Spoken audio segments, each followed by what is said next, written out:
বিতর্ক উড়িয়ে ভক্তির জোয়ারে ভাসছে দীঘার জগন্নাথ মন্দির। গত রবিবারের পর সোমবারও উপচে পড়া ভিড় সৈকত নগরীতে। জমজমাট দীঘা। জগন্নাথ মন্দির উদ্বোধনের পর থেকেই দীঘায় উপচে পড়া ভিড় পর্যটকদের।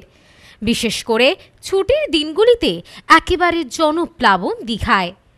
যত দিন যাচ্ছে দীঘার জগন্নাথ মন্দির দর্শনে যেন ভক্তদের ঢল নামতে শুরু করেছে। উইকেন্ড পড়লে জনসমুদ্রের চেহারা নেয় দীঘা, সঙ্গে উৎসবের মরশুম, কিংবা ছুটি পেলে তো আর কোনো কথাই নেই। ব্যাগ গুছিয়ে বাঙালি রওনা দেন দীঘার উদ্দেশ্যে।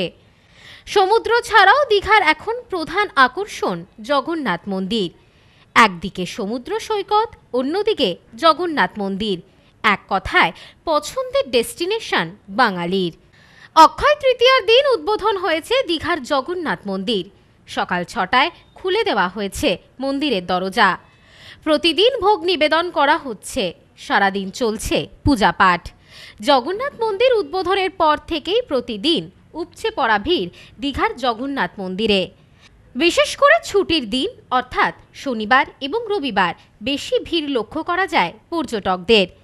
ইতিমধ্যেই বিশ্বজুড়ে ছড়িয়ে পড়েছে দীঘার জগন্নাথ মন্দিরের কথা। মন্দির কমিটি সূত্রে জানা যায়, পুরীর জগন্নাথ মন্দিরের মতন দীঘার জগন্নাথ মন্দিরও খুলবে সকাল 6টায়। দুপুর 1টা থেকে 3টে পর্যন্ত মন্দির বন্ধ থাকবে। আবারও 3টে থেকে রাত 9টা পর্যন্ত মন্দির খোলা থাকবে। পাশাপাশি যেহেতু প্রভু জগন্নাথ খেতে খুবই ভালোবাসেন, সেই কারণে 5 বার প্রভুর ভোগের ব্যবস্থা করা হয়। শাক থেকে শুরু করে মিষ্টি সমস্ত কিছুই ভোগের নিবেদন করা হয় প্রভুকে। পুরীর বিশেষ ভোগ খাজা, কিন্তু দীঘার মন্দিরের ক্ষেত্রে যেহেতু বাংলার জনপ্রিয় মিষ্টি সন্দেশ এবং গজা, তাই এই মন্দিরে সন্দেশ আর গজা নিয়ে যেতে পারবেন পুণ্যার্থীরা। পুরীতে গিয়ে ভক্তেরা যেমন পরিষেবা পেতেন, দীঘার মন্দিরেও ঠিক একই পরিষেবা পাবেন ভক্তেরা।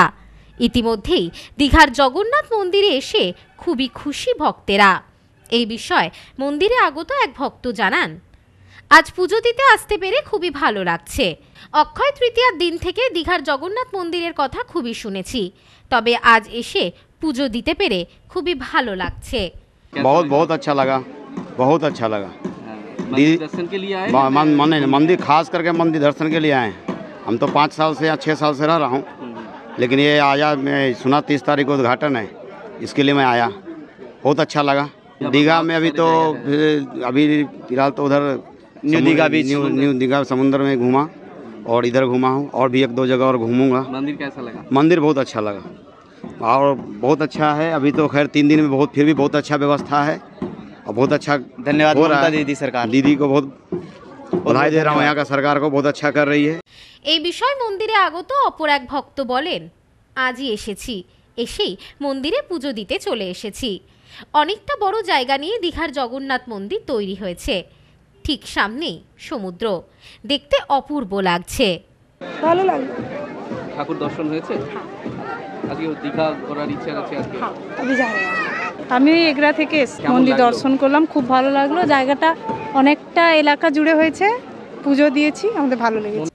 এক কথায় পর্যটকদের উপস্থিতিতে একেবারে জমজমাট দীঘা। ভক্তদের ঢল উপচে পড়েছে জগন্নাথ মন্দিরেও। তাই যারা যারা ভাবছেন দীঘার জগন্নাথ মন্দিরে যাবেন, তারা অবশ্যই নিজেদের ছুটির দিনগুলো কাটিয়ে আসতেই পারেন দীঘার জগন্নাথ মন্দিরে। ব্যুরো রিপোর্ট, নিউজ স্নোম্যান্সল্যান্ড, দীঘা। শুভ অক্ষয় তৃতীয়া, শুভ জন্মদিন। মজুরির উপর ছাড়, গিফট সবই নিন। অক্ষয় তৃতীয়া উপলক্ষে প্রার্থনা জুয়েলার্সে চলছে কেনাকাটার উপর আকর্ষণীয় ছাড়, সাথে উপহার। প্রতিদিন পেপারের দরে সোনা, ঐতিহ্যের সাথে আধুনিকতার মিশেল। তাই তো সকলের একমাত্র পছন্দ প্রার্থনা জুয়েলার্স। প্রার্থনা জুয়েলার্স, প্রার্থনা জুয়েলার্স, স্কুল রোড, বনগাঁ।